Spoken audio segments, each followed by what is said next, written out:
السلام علیکم۔ پارہ نمبر 25۔ جیسا کہ آپ تمام جانتے ہیں، ہم قرآن کو بآسانی طریقے سے سمجھنے کی کوشش کر رہے ہیں۔ تو آج ہم سمجھیں گے پارہ نمبر 25۔ ویڈیو کو لازمی دیکھیں اور ویڈیو پسند آئے تو لائک کر کے آگے شیئر کر دیں۔ بسم اللہ الرحمن الرحیم۔ سورہ حامیم سجدہ آیت 49۔ انسان کی فطرت، انسان برابر اللہ تعالیٰ سے خیر کی دعا کرتا رہتا ہے، اسے مال و دولت اور صحت و طلب کرتا رہتا ہے۔ جب تک کہ چیزیں اس کے پاس رہتی ہے تو خوش خرم رہتا ہے، اور اگر غربت و نادری اور رنج و غم لاحق ہو جائے تو مایوس ہو کر بیٹھ جاتا ہے۔ مگر جو لوگ اللہ کی کتاب اور رسول اللہ صلی اللہ علیہ وسلم کی ہدایت پر عمل کرتے ہیں، وہ امیری ہو یا غریبی، صحت و بیماری کو اللہ کی طرف سے سمجھتے ہیں، نعمتوں پر شکر اور مصیبتوں پر صبر کرتے ہیں، ساتھ ہی مصیبتوں کے دور ہونے کی اللہ سبحانہ تعالیٰ سے دعا کرتے ہیں۔ ہمیں بھی اپنے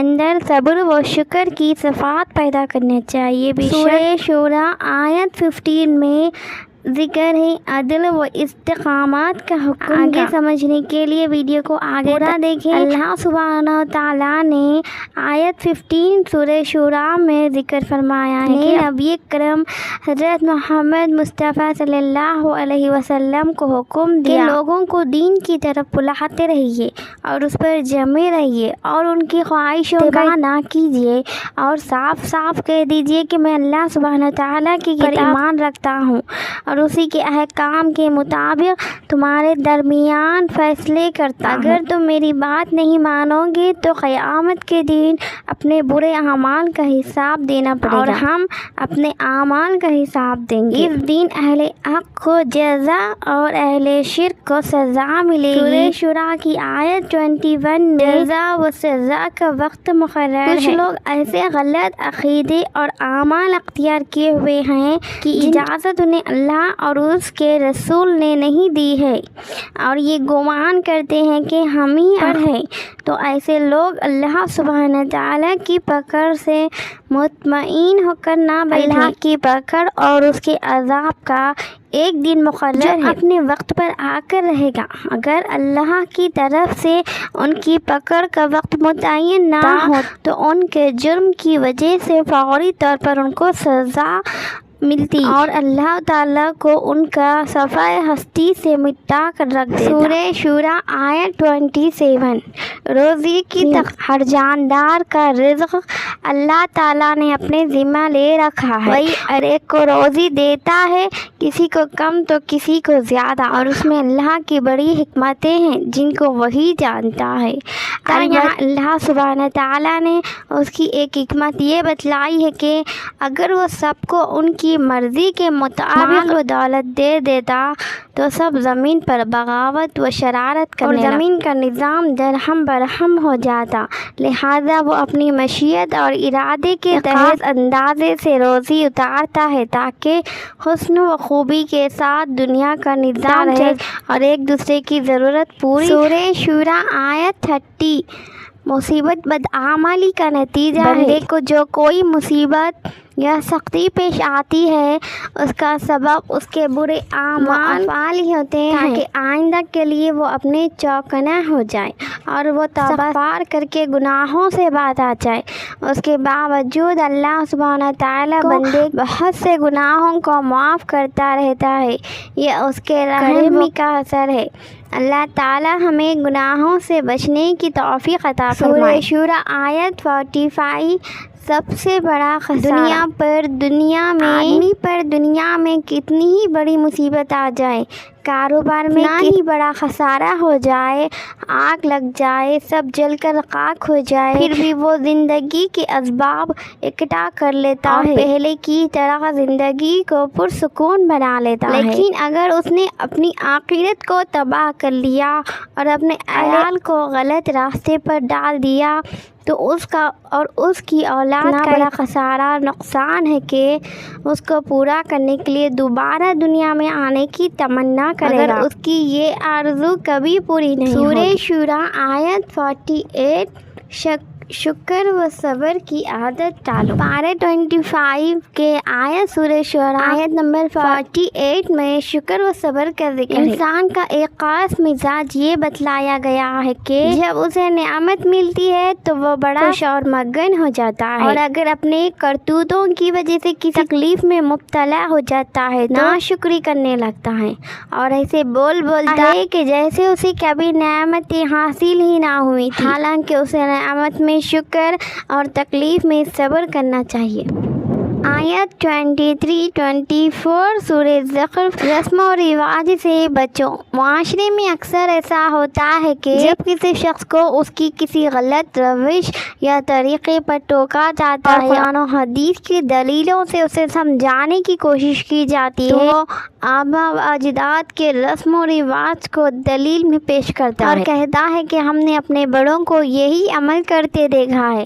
ایسے لوگوں کو خبردار کیا گیا کہ بڑوں کا رسم و رواج کوئی شرعی دلیل نہیں ہے۔ اگر وہ نادانی و جہالت کی بنیاد پر غلط راہ اختیار کیے ہوئے تھے تو کیا بھی اس غلطی کو اپنا کر ان کی طرح گمراہی اختیار کر لو۔ سورہ زخرف آیت 36-38۔ جو غفلت کا وبا، جو شخص اللہ کی نصیحت اور اس کے ذکر سے غفلت و لاپرواہی اختیار کرتا ہے، اللہ سبحانہ تعالیٰ اس پر ایک شیطان کو مسلط کر دیتا ہے جو اس کے ساتھ لگا رہتا ہے اور اسے سیدھی راہ سے روکتا رہتا ہے، اور وہ یہ سمجھتا ہے کہ میں راہ راست پر، یہاں تک کہ جب اللہ سبحانہ تعالیٰ کے دربار میں آئے گا تو یہی شخص کہے گا اے کاش میں اور میرے اور تیرے درمیان پورب و پچھم کے درمیان جیسی دوری ہوتی، تو بڑا ہی بدترین ساتھی نکلا۔ اللہ تعالیٰ غفلت و لاپرواہی اور شیطانی تصرف سے ہماری حفاظت فرمائے۔ آیت 27۔ اہل ایمان کی دوستی۔ قیامت کا دن ایسا ہولناک اور خوفناک ہوگا کہ ہر شخص اپنے اپنے حال میں پریشان ہوگا، نفسی نفسی کا عالم ہوگا، کوئی کسی پر سان حال نہ ہوگا، یہاں تک کہ دنیا میں جن کے درمیان گہری دوستیاں تھیں سب ایک دوسرے کے دشمن ہو جائیں گے اور ایک دوسرے پر لعنت کریں گے۔ البتہ اللہ سے ڈرنے والوں اور پرہیزگار لوگوں کی دوستیاں برقرار رہیں گی۔ اللہ سبحانہ تعالیٰ نیک لوگوں سے سچی محبت و دوستی نصیب فرمائے، آمین۔ سورہ زخرف آیت 71۔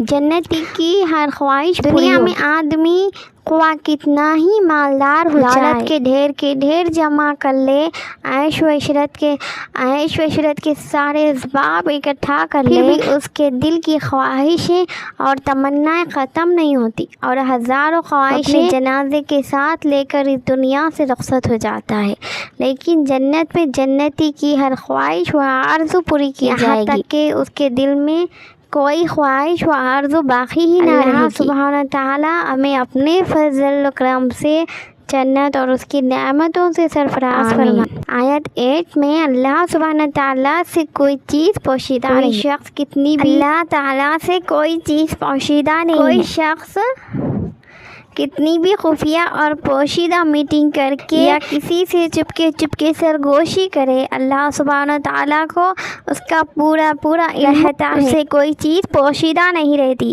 بلکہ اس کے فرشتے انسان کے ہر چھوٹے بڑے عمل کو لکھتے رہتے ہیں، خواہ وہ اسے کتنا ہی چھپ کر کرے۔ لہذا کسی پوشیدہ بات کے متعلق یہ کبھی سمجھنا کہ اللہ سبحانہ تعالیٰ کو اس کا علم نہیں، بڑی جہالت و نادانی ہے۔ فرقان آیت 40-42 میں قیامت کے دن کوئی کام نہیں آئے گا ذکر انسان کے اچھے برے ہر عمل کے فیصلے کا دن متعین ہے۔ اس دن ہر شخص کا حساب ہوگا، کوئی کسی تعلق والے کے ذرا بھی کام نہیں آئے گا اور نہ کوئی کسی کی مدد کر سکے گا۔ اگر اللہ سبحانہ تعالیٰ کی مرضی ہوگی تو وہ اپنے مومن بندوں کو سفارش کی اجازت دے، اس کے رحم و کرم اور مومنین کی سفارش سے بہت سے لوگ جنت میں جائیں گے۔ اللہ سبحانہ تعالیٰ اپنے رحم و کرم سے ہمیں جنت میں داخل فرمائے، آمین۔ سورہ جاثیہ آیت 12 میں اللہ سبحانہ تعالیٰ کی انعامات کا ذکر ہے۔ اللہ تعالیٰ نے اپنے انعامات اور توحید کے دلائل بیان کرتے ہوئے فرمایا کہ ہم نے دریاؤں کو تمہارے تابع کر دیا، تم کشتیوں میں سفر کر کے اپنی تجارتوں کو فروغ دیتے ہو، سمندروں میں غوطے لگا کر موتی نکالتے ہو اور مچھلیوں کا شکار کر کے اپنے لیے عمدہ غذا کا استعمال کرتے ہو۔ اس فضل و خداوندی پر تمہیں اللہ سبحانہ تعالیٰ کا شکر ادا کرنا چاہیے۔ سورہ جاثیہ میں آیت 14 میں اہل ایمان کو ہدایت کا ذکر ہے۔ اللہ سبحانہ تعالیٰ نے ایمان والوں کو ہدایت فرمائی کہ تم ان نافرمانوں کا معاملہ اللہ کے حوالے کر دو جو اس کی رحمت سے نا امید اور عذاب سے بے فکر ہو کر تمہیں تکلیف پہنچاتے رہتے ہیں۔ اللہ سبحانہ تعالیٰ خود ہی انہیں اپنے کرتوت کا مزہ چکھا دے گا اور تم کو صبر کرنے پر بہترین صلہ عطا فرمائے۔ جاثیہ آیت 30-31 میں اہل ایمان کی جزا اور اہل کفر کی سزا کا ذکر۔ اللہ سبحانہ تعالیٰ ایمان و عمل صالح کرنے والوں کو اپنی رحمت سے جنت اور اس کی نعمت عطا فرمائے۔ حقیقت میں مومنین کے لیے بڑی اور کھلی کامیابی ہوگی، اور جن اہل کفر نے غرور و تکبر کی وجہ سے قرآن اور آپ حضور صلی اللہ علیہ وسلم کی نصیحتوں کو جھٹلایا اور اللہ کے حکموں کو توڑ کر زندگی گزاری ہوگی، ان کا ٹھکانہ جہنم ہوگا۔ انشاءاللہ تعالی ہماری آئندہ ویڈیو پارہ 24 کو لے کر ہوگی، جس میں ہم آسانی سے قرآن کا پیغام پارہ 24 کو سمجھیں گے۔ ویڈیو پسند آئے تو لائک اور ہمارے چینل کو سبسکرائب ضرور کریں۔ جزاک اللہ۔